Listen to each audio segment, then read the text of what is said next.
जय श्री कृष्णा, जय श्री राम।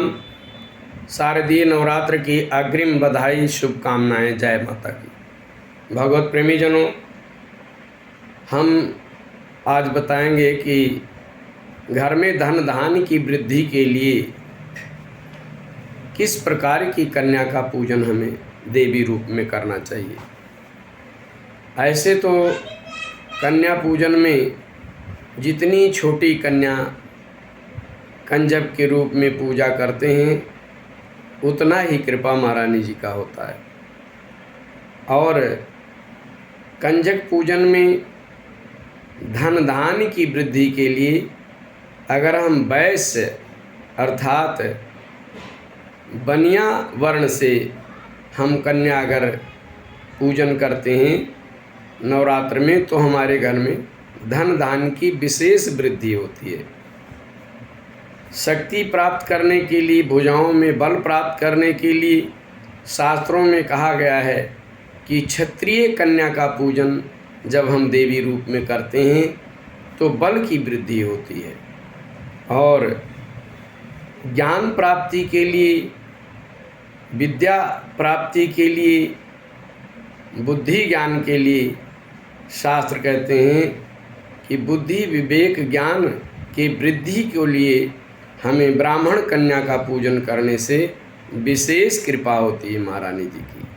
और विजय प्राप्त करने के लिए और मारन के लिए, सम्मोहन के लिए, उच्चाटन के लिए, इस प्रकार की वृत्तियों के लिए शूद्र कन्या का पूजन करने से हमें विशेष लाभ होता है, विजय की प्राप्ति होती है। कई कामनाओं को पूर्ण करने का समर्था होता है जब हम किसी शूद्र की कंजक को देवी के रूप में पूजा करते हैं। इससे दो लाभ है।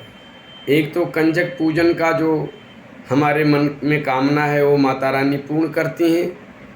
और जब हम चारों वर्ण ब्राह्मण, क्षत्रिय, शूद्र, वैश्य चारों वर्ण की कन्याओं को पूजन करते हैं तो हमारे घर में सभी पदार्थ परिपूर्ण होते हैं, ऐसा शास्त्र की मान्यता है।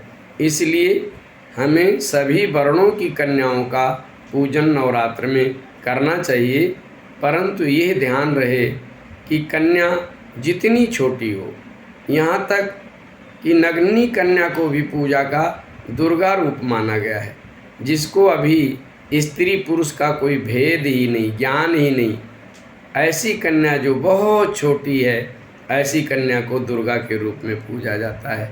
तो जितनी छोटी कन्या उतना माता भगवती की कृपा। इसलिए एक तो ध्यान रखें कि हम चारों वर्णों की कन्याओं का पूजन नवरात्र में करें और हमारा सनातन भाईचारा भी इससे पुष्ट होगा, मजबूत होगा, सबको सत्कार मिलेगा।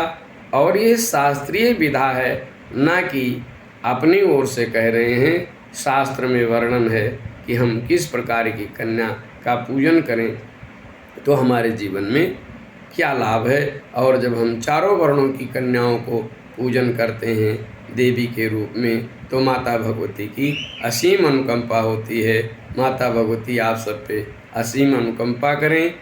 आगे के वीडियो में हम बताएंगे कि कन्या का पूजन कैसे करें, उसका विधान क्या है। सो यह जानकारी प्राप्त करने के लिए हमारे YouTube चैनल पंडित अवधेश पांडे को सब्सक्राइब करें, लाइक कमेंट्स करें, अच्छा लगे तो शेयर भी करें। जय माता की।